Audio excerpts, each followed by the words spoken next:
This is VOA News. Reporting by remote, I'm David Byrd. U.S. President Donald Trump has canceled segments of the Republican National Political Convention scheduled to be held next month in Jacksonville, Florida, because of the increasing number of coronavirus cases.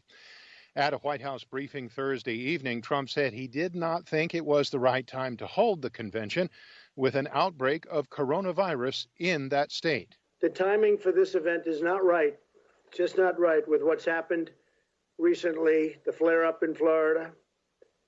To have a big convention, it's not the right time. Trump said that the delegate meetings in Charlotte, North Carolina would continue and the nomination would be put forth there.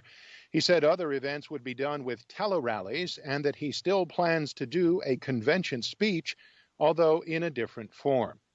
The convention had moved to Jacksonville, Florida, after North Carolina's governor said a safe convention could not be held in Charlotte, North Carolina, because of that state's battle with the coronavirus pandemic. The president's announcement came on a day that the United States passed more than 4 million confirmed infections with coronavirus and 144,000 deaths. The number of people filing for unemployment benefits pushed higher last week. AP's Ben Thomas reports. The Labor Department reports more than 1.4 million Americans applied for unemployment benefits, the first increase since March. It's the 18th straight week claims have topped 1 million. Before the pandemic, the number of weekly applications had never exceeded 700,000. All told, roughly 32 million people are receiving jobless aid, though that figure could include some double counting, and economists say the actual figure may be closer to 25 million. The increase comes with a $600 weekly federal aid payment for the jobless set to expire at the end of the week. Ben Thomas, Washington. This is VOA News. The United States has charged 4 Chinese nationals with visa fraud for allegedly lying about their membership in China's armed forces, as Reuters' Matthew Larotonda reports. 3 of the 4 are in custody, but the 4th is said to be in China's San Francisco consulate. The FBI says it believes that a woman, Juan Tang, had served in the Chinese military but claimed she didn't on her visa application, which they say is fraud. There are espionage concerns. Juan worked at the University of California. The news comes just a day after the U.S. ordered China's Houston consulate to close, quote, to protect American intellectual property and private information without giving specifics. Senator Marco Rubio, the acting chairman of the Senate Intelligence Committee, is saying that the Houston consulate was a central node of the Chinese Communist Party's espionage and influence operations. China's state media said in editorials on Thursday that the order to shut the Houston consulate is an attempt to blame Beijing for White House failures ahead of the November presidential election. That's Reuters' Matthew Larotonda.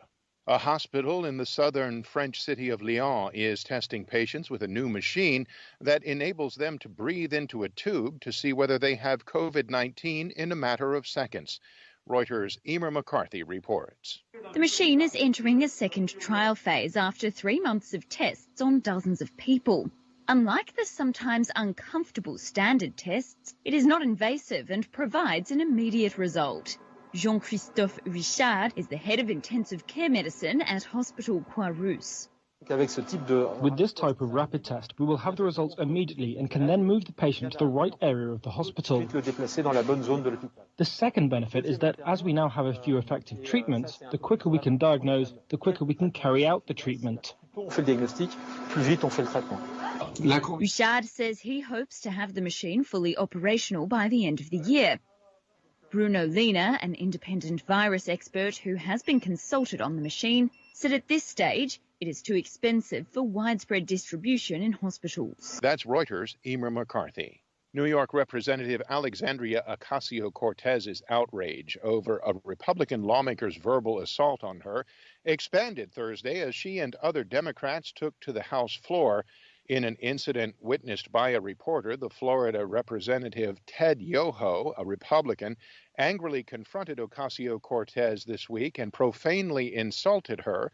Representative Yoho expressed some contrition for the incident this week, but Ocasio-Cortez has rejected it as insufficient. Reporting by remote, I'm David